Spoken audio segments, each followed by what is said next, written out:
I'm going to share with you the top 3 exercises we've used with 300 plus enduro racers who are over the age of 40 to get them racing a 3-hour enduro at race speed without training through injuries, without doing exercises that create more injuries and then put you in a position where the training does more harm than good, while only training off the bike 3 times per week using basic exercises that someone with no gym experience can do. So we're going to look at some footage here from JA Edits, who's put together some great content for the Kalgoorlie Desert Race. The first exercise involves getting your legs stronger, which is the back squat. So the reason the back squat's important is if we have a look here at this particular rider going through the desert, you're going to know with desert racing, you do a lot of time where you're sitting and going fast, where it's smoother, but you also spend a lot of time up on the pegs. So if we have a look here, where there's like a few bumps there, it gets a little bit rougher, the bike's kicking about a bit. We're up in the, more or so the attack position, and a lot of the load is going through your legs. Your legs are acting as the suspension for when you're riding. So we want to make sure that we can get them as strong as we can.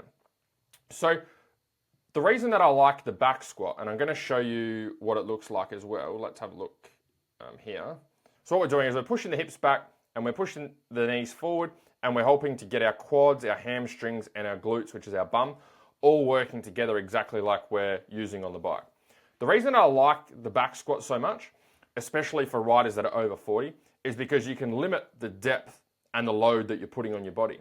So if you've got a few injuries or niggles, you don't have to go too heavy. You could just use an empty bar or use lighter weights. You can monitor the load. But likewise, if you're feeling good, you can crank it up and you can go heavier and make it more challenging. The other reason I like it is because you can adjust the depth based on how flexible and mobile you are. So if you're not someone who is too flexible and too mobile, or not as mobile as what you were back in, say, your teens or in your 20s, you don't have to go as deep. You'll notice with the depth here that I get to a certain depth and then I'll stop and then I'll come back up. So let's have a look if we can get some good quality reps in here to be able to have a look at. So we pop up, out, there we go. Let's fast forward here. Cool. So you'll notice that I go to about like maybe this depth there, maybe like 90 degrees, right? And so someone who's really mobile and really flexible, they might be able to go much deeper. But someone who's not as mobile, not as flexible, they don't have to go that deep. So especially for our riders that are a little bit older and start to get over the age of 40 and they've got maybe some aches or some niggles, or they're just not as flexible as what they were before, rather than sending them to yoga 5 times a week to try and get flexible, we can just work on just going a little bit shallower. So even if you're a little bit above 90 degrees there with your squat, that's fine. We're still working those main muscles like your legs, your hamstrings, your glutes that we're using when you're out on the bike, when you're out riding and racing, doing this stuff. The reason you need to get started with these now though is because we're in November now. So if you're planning on doing some racing next year and you want to build up your leg strength, strength takes time to build. It's not something you just do for a couple of weeks and then all of a sudden you're twice as strong. You need to consistently put the effort in. So if you're planning on putting in a good season for next year and you want to get stronger, then start implementing this into your training once or twice a week. And you can do that in addition to your cardio and conditioning stuff. And so the stronger you can get your legs, the lighter the bike's going to feel. So remember that the bike for these guys is probably about 110 kilos. So if you're riding I'll say a 500, right? That's 110 kilos that you need to be able to wrestle around for 3 hours. So the stronger you can get yourself with the back squat, the stronger you can get your legs, the easier you're going to find it to get up and down off the bike, to be able to wrestle the bike around and put it where you want it. And the easier you can do that, the less energy you use. The less energy you use while you're doing that, the harder you can ride for a longer period of time. So yes, you are getting older, but it doesn't mean that no, you can't improve and make progress. It just means you've got to look at your training and exercise choice a little bit differently. But again, you have to get started with that stuff now. It's not something that you can leave until like the season starts. Like you can always build strength. I'm going to correct myself there. You can always build strength at any time throughout the year, even throughout the season. But it takes time, right? So you're looking at 3 to 4 months we use for our guys when we first start working with them to really build strength to the point where they're like, holy shit, like the bike feels completely different. I'm really enjoying my riding, right? So now's the time that you need to get stuck into that stuff to make sure that you're ready for next season, ready to rock and roll. The second exercise is the bent over row. So we're just going to continue the footage here. I think it was from about 9 minutes I found before. The reason the bent over row is important is because you actually do, like when you're exiting corners, you actually do a lot of work through your upper body to hold your body in position. So we're going to have a look at these guys here. I think we've got a few more corners. Let's have a look. We'll watch this for a little bit. So when you're coming out of the corner and you're accelerating, what's happening is you're trying to keep your body more or less over the front of the bike, right? And so what happens is as you put the power on, if you put more power on, that if you didn't grip onto the bike, didn't hold onto the bike at all of your body weight just wants to shift off the back. You just fly off the back. So you're actually using a lot of effort to be able to keep yourself over the front. And so that's going to help you to be able to make sure that the front end doesn't wash out and to be able to have good technique with your riding and racing. And hopefully be able to ride faster and have less crashes as well. So the reason why I like the bent over row, we'll have a look at the bent over row here. Let's have a look. So this is the bent over row. Okay, so you just got the barbell that you can use at the top of the knee, and then you're pulling into your belly button. Okay, you got your head in a neutral position, and here's the side view as well if you want to have a look from that perspective as well. So it's a great exercise for you to be able to help on the bike, because again, it's just using those same muscle groups and getting you into similar positions that you're using when you're actually out there racing. Again, with the strength, you need to be able to get started on this stuff now, okay, before you get into the race season. Again, you can build this stuff as you're going through the race season, right? But the thing that you come up against during the race season is you just got a bit more travel time because you're probably getting to the races. You probably got be a little bit more inconsistent with your training because you're not going to be able to, you're probably going to miss a few sessions through maybe traveling to the races, going racing, coming back from racing, but even just bike prep, right? And getting stuff ready. So the best opportunity you've got to get stronger with this stuff and give yourself time without having to rush is a few months before the season starts. So we're going into like November, December now. If you can get started with this stuff now, gives you a great run up going into the start of the season.